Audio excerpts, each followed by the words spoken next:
Hi everyone. The topic I have selected today is reciprocal pronoun.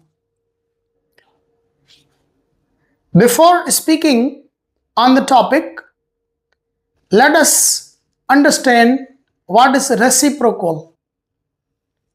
The word reciprocal comes from reciprocate,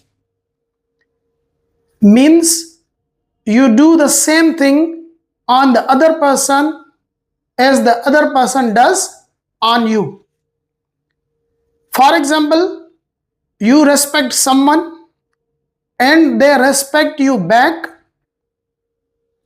so they reciprocated the respect. So reciprocate means to do the same thing to others as they do on you.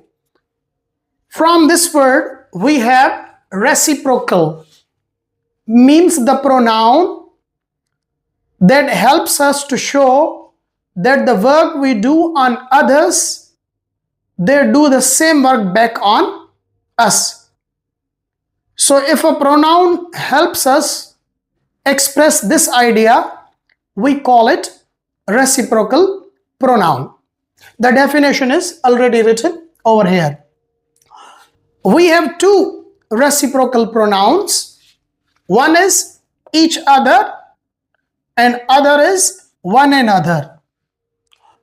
Normally when we talk about the parts of speech, the basic thing that comes in our mind is that it must be one word. But if you remember from my previous lecture, we had talked about compound noun, and the compound noun consists of more than one word.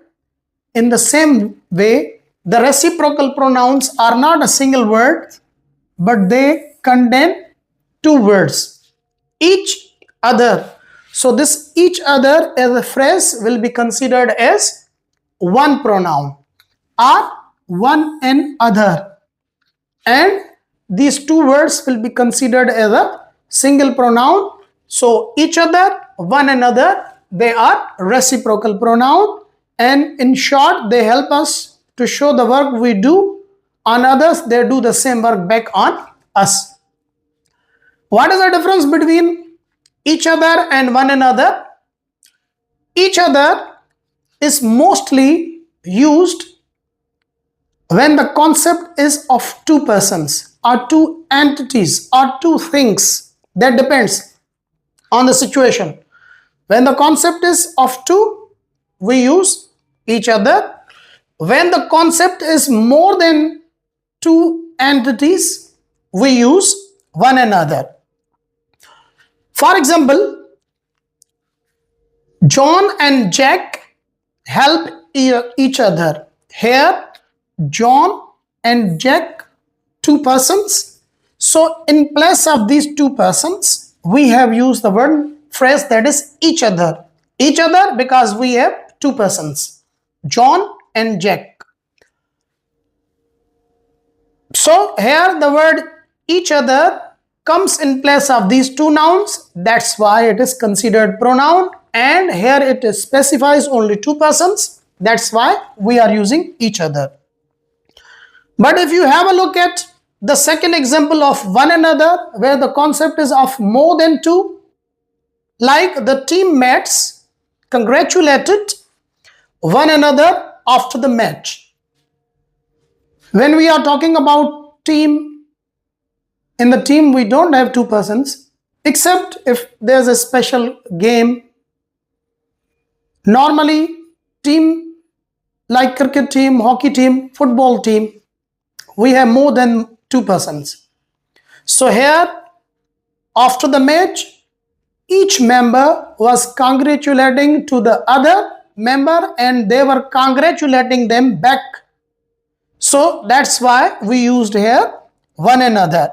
So the teammates congratulated one another after the match. This is actual strict grammar. When we become very much formal and don't compromise on the rules. So for the two persons, two entities, we use each other. More than two, we use one another. But in informal and conventional grammar, this rule is not strictly followed.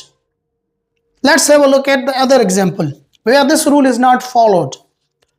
The three brothers, here we are not talking about two brothers, but three, means more than two.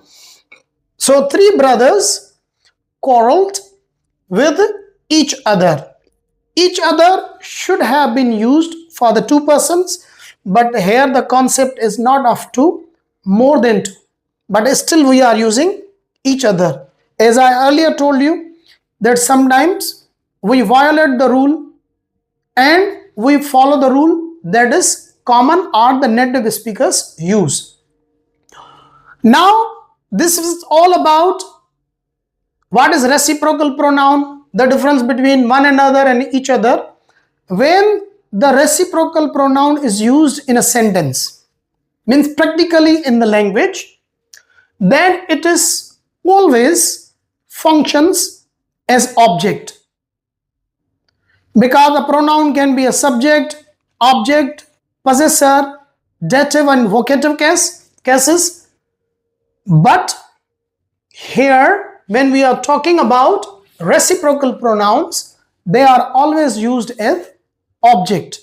So they can be the object of verb or they can also be the object of preposition.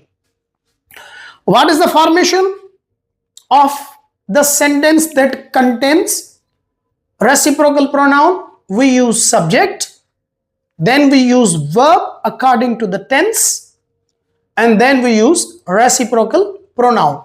When the reciprocal pronoun is object to verb, when it is the object to the verb, we use this formation. But when the reciprocal pronoun is object to preposition, then we follow this rule.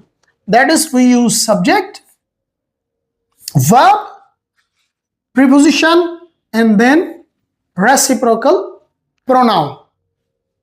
Let us understand these two formations through sentences. Sentence number one is, they trusted each other. They trusted each other. Subject, verb, and the reciprocal pronoun. First formation. They exchanged gifts with one another. Subject, verb, object of verb, preposition. Object of preposition is reciprocal pronoun, that is one another. Normally, the cases of pronoun are made in quite a different way. If you want to know about the cases of pronoun, please watch my video on the cases of pronoun. But when we are talking about the possessive case of reciprocal pronoun, it is made like a noun, not like a pronoun. Because the cases of pronoun differ from each other. Subjective case, objective case, possessive adjectives, they differ from each other in most of the cases. But the possessive case of noun is made by putting apostrophe and s. And the possessive case of reciprocal pronoun is also made like that of noun. Let us also see that possessive case, how it is used in sentence. Have you seen one and others? Please, your focus should be here.